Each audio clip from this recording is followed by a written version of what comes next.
Yeah, baniriza nate na Uganda banange nembakulisa nemba congratulating olwa milestone je twatuseko mu gwanga lyaffe nga tunominatinga president w'eggwanga agenda okuddako mu mwaka 2021 ng'enaku mwezi 14 omwezi gusooka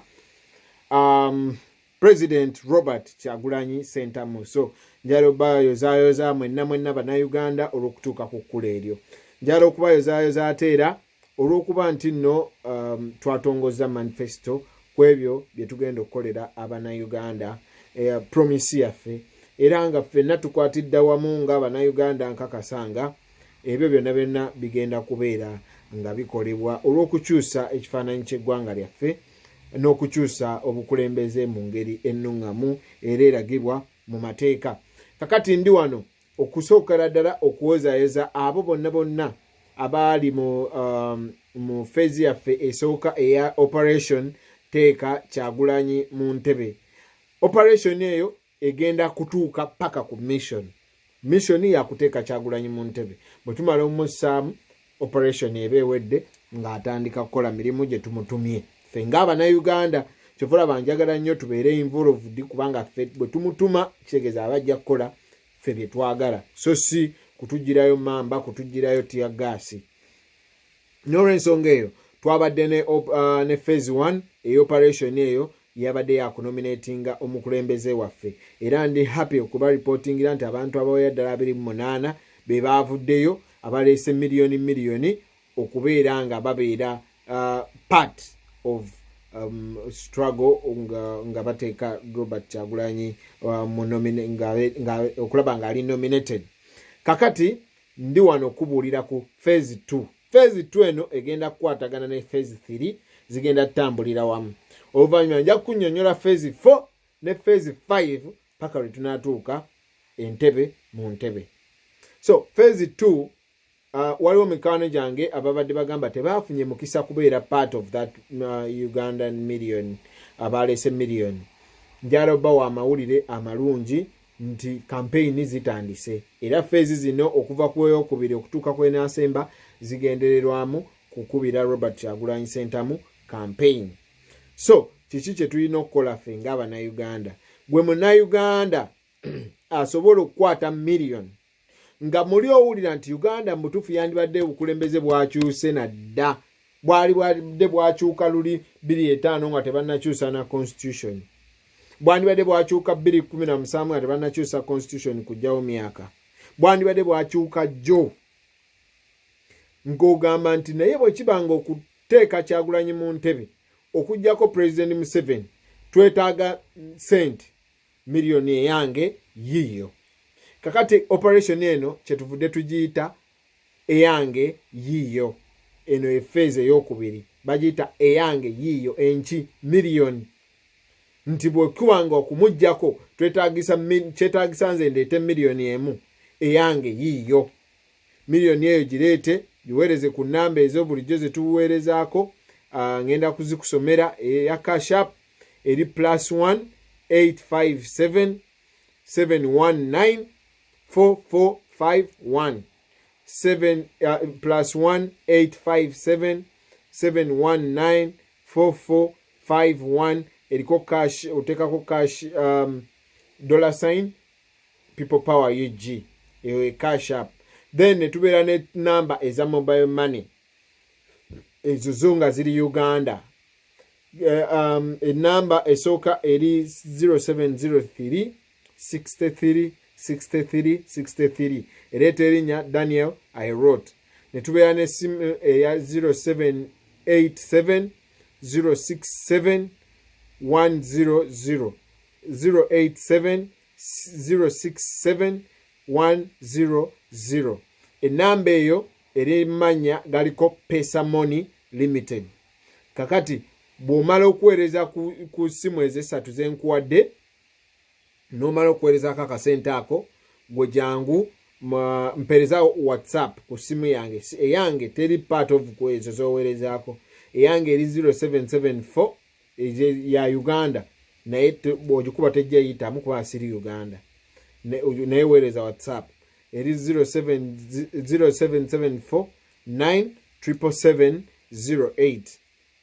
kakati bwona omperezaako WhatsApp ompereze receipt eyo ng'omaze okusasula sente ziri ompereze receipt n'erinnya ly'oyagala bateeke ku certificate. Jukira buli awaayo $1,000,000 eyo ofuna certificate okuva ewa president eri signed by president eriko n'ekifaananyi kyo ky'oyagala kibeereko. So ebyo byeba omupeereza. Eyo ye phase ey'okubiri. Phase ey'okusatu kwamba gambe zitulaninga wamu ye yaabo mikwano gyange abantukidde nga bagamba twagala okusonda, twagala okuteeka Kyagulanyi mu ntebe ne tetusobola kakadde. Kati abantu abo nammwe tulowooza nti tumanyi amalwaliro amabi gabakosa, amasomero amabi gabakosa, embeera y'Abaganda baffe ne bannyinaffe abasecurity ebakosa. Kakati ng'ogamba nti njagala nange okuleetayo akasente kagende mu campaign, nina amawulire go amalungi. Togenda kuleeta buleesi kasente kyokka. Akasente k'ogenda okuleeta ogenda leeta $10,000 ogende mu kitabo ky'ebyafaayo. Ekitabo kino tukituumye Historical Change Fundraisers. Tugenda kikuba nga campaign ziwedde tukiteeke mu museum. Abantu bonna balijja ne balabako nti ono ye Michael Kakande yasasulayo $10,000 okuteeka democracy ono gwe tulina ne good governance gye tuyina yakolako teyakola. So abaana n'abazzukulu bali kiraba ekitabo ekyo kye bayita Historical Change Fundraisers. $10,000 gyo gigenda kutuyamba ku mu campaign ya Kyagulanyi kusasula TV, kusasula radio, kusasula olaba obulango munange ffe tetuyina ku TV naawe kiraba kati. Ne ku radio tetuyina munange. Naye nga era tusiga nti tubyagala kone akasente ke tutakola ki ke tutayina bali bo bayina ezaffe zonna. Bajjayo bujja wali nga bateeka ku TV mututera akalango mu mawulire. Kakati naawe okiseera kyo kye kino funayo $10,000 giweereze ku ssimu ezo ze nkusomedde. Emu eri 0703 0703 63 ereeta erinnya Daniel Airot. Endala eri 0787 067 00 ereeta erinnya Pesa Money Limited. Ennamba ezo kuba oweereza ssente $10,000 oba gwe ali e Bulaaya osobola okuweereza cash app. Osobola cash app ku +1 857 719 4451. Weereza cash app aweereza $10,000. Bw'omala okuweereza screenshotinga ka receipt yako ke bakuweereza ng'oweereza ssente. Kampeereze.